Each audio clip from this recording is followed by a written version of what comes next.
द्विपंचाशत श्लोक वाला गुरुचरित्र प्रातस्मरणीय।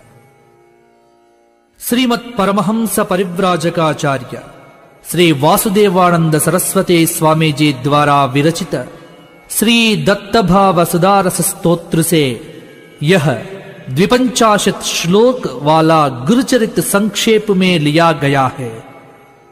इस श्लोक में गुरु महाराज का जीवनी का संक्षेप में वर्णन है। इस स्तोत्र का पाठ करने पर दत्त भगवान का कृपा दर्शन एवं श्री गुरुचरित्र पाठ का फल मिलता है। श्री दत्त शरणम ममा नामक मकुट से ये सभी श्लोक हैं, जिनका भक्ति भाव से पाठ करने पर भगवान दत्त की पूर्ण अनुकंपा से हम लाभान्वित हो जाते हैं। अवधूत चिंतन श्री गुरुदेव दत्त। श्री गणेशाय नमः। श्री सरस्वत्यै नमः। श्री पादवल्लभ श्री नृसिंह सरस्वती श्री गुरुदत्तात्रेयाय नमः। श्री दत्त शरणं मम। नामधारक भक्ताय निर्विण्याय प्रदर्शय तुष्टस्तुत्या स्वरूपं स श्रीदत्त शरणं मम। यः कलिब्रह्म संवाद मीशेणाह युगस्थिति गुरुसेवां च सिद्धा स्यात् श्रीदत्त शरणं मम। दूर्वासशापमाश्रित्य योऽम्बरीशार्धमव्ययः नानावतारधारी स श्रीदत्त शरणं मम। अनसूया सती दुग्धास्वाद एव त्रिरूपतः पीत्वा पीत्वा न संतृप्त स श्रीदत्त शरणं मम। पीठापुरे यः सुमति ब्राह्मणी भक्तितो भवत् श्रीपाद तत्सुत त्रात श्रीदत्त शरणं मम। प्रकाशयामास सिद्धाङ्गात् स्थापनमादितः महाबलेश्वरशेष श्रीदत्त शरणं मम। चण्डाल्यसि यतो मुक्ता गोकर्णे तत्रयो वसत् लिङ्गतीर्थमये त्रव्यं श्रीदत्त शरणं मम। कृष्णाद्वीपे कुरुपुरे कुपुत्रं जननीयुतं यो हि मृत्योरपाश्री तत् श्रीदत्त शरणं मम। रजकायापि दास्यन्यो राज्यं कुरुपुरे प्रभु तिरोभूतं यदृष्ट्या स श्रीदत्त शरणं मम। विश्वासघातिनश्चोरान् स्वभक्तघ्नान् निहत्यय जीवयामास भक्तं स श्रीदत्त शरणं मम। करञ्जनगरेम्बाय प्रदोषव्रत सिद्धये यो भूत्सुतो नुहराख्य श्रीदत्त शरणं मम। मूको भूत्वा व्रतात् पश्चात् वदन् वेदान् स्वमातरं प्रव्रजन् बोधयामास श्रीदत्त शरणं मम। काशीवासी स सन्न्यासी निराशिष्टप्रदो वृषं वैदिकं विशदीकुर्वन् श्रीदत्त शरणं मम। भूमिं प्रदक्षिणीकृत्य स शिष्यो वीक्ष्य मातरं जगारद्विजशूलार्तिं श्रीदत्त शरणं मम। शिष्यत्वेनोररीकृत्य सायं देवरक्षय भीतं चक्रूरयवनात् श्रीदत्त शरणं मम। प्रेरयतीर्थयात्रायै तीर्थरूपोऽपि यस्वकान् सम्यक् धर्ममुपादिश्य श्रीदत्त शरणं मम। सशिष्यपर्यली क्षेत्रे वैद्यनाथ समीपतः स्थितो दधारमूढं य श्रीदत्त शरणं मम। विद्वत्सुतम् अविद्यं य आगतं लोकनिन्दितं छिन्नजिह्वां बुधं चक्रे श्रीदत्त शरणं मम। नृसिंहवाटिकास्थोय प्रददो शाकभुग्निधिं दरिद्रब्राह्मणायासौ श्रीदत्त शरणं मम। भक्ताय त्रिस्थलीयात्रां दर्शयामास यक्षणात् चकारवदरं क्षेत्रं श्रीदत्त शरणं मम। प्रेतार्तिं वारयित्वा यो ब्राह्मणे भक्तिभावितः ददौ पुत्रो सगतितः श्रीदत्त शरणं मम।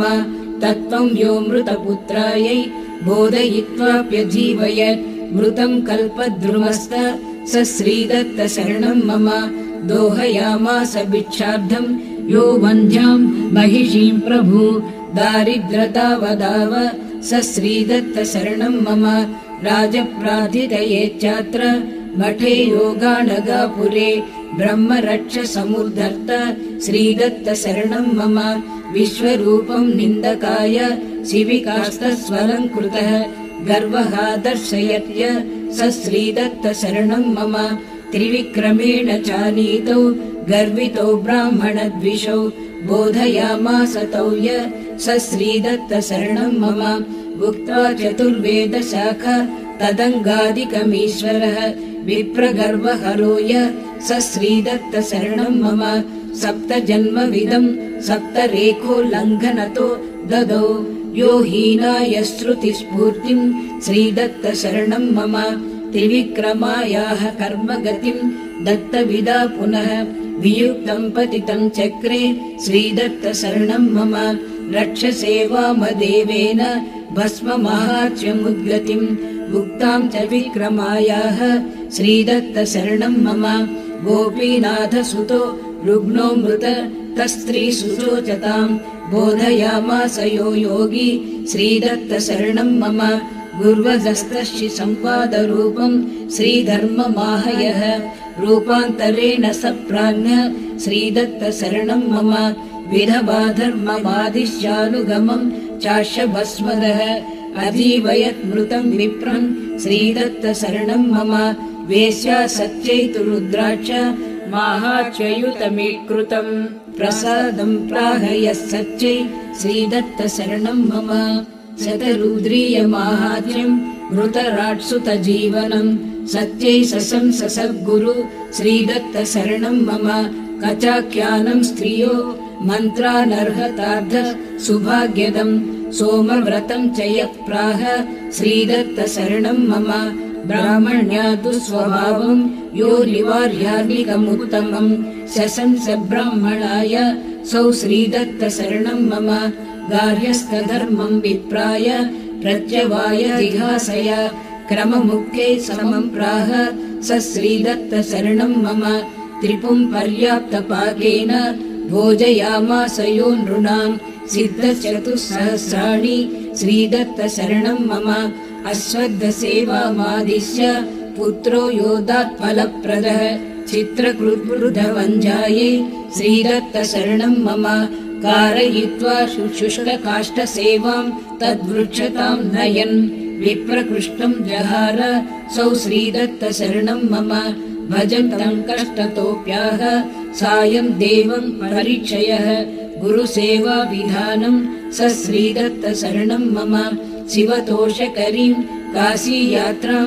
भक्ताय यो वदत् सुविधं विहितां तष्ट्र श्रीदत्त शरणं मम कौण्डिन्यधर्मविहितम् अनन्तव्रतमाहयः कारयामास सद्योऽपि श्रीदत्त शरणं मम श्रीशैलं तन्तुकायासौ योगगत्या व्यदर्शयत् शिवरात्रिव्रताह्ये स श्रीदत्त शरणं मम ज्ञापयित्वाप्यमच्युत्यं स्वस्य दृष्ट्या चकारयः विकुष्टं नन्दिशर्माणं श्रीदत्त शरणं मम नरकेसरिणे स्वप्ने स्वं कल्लेश्वरलिङ्गगम् दर्शयित्वानुजग्राह श्रीदत्त शरणं मम अष्टमूर्तिधरोऽप्यष्ट ग्रामगोभक्तवत्सलः दीपावल्युत्सवे भूत्स श्रीदत्त शरणं मम अपक्वं चेदयित्वापि क्षेत्रं शतगुणं ततः धान्यं शूद्राय योदात्स श्रीदत्त शरणं मम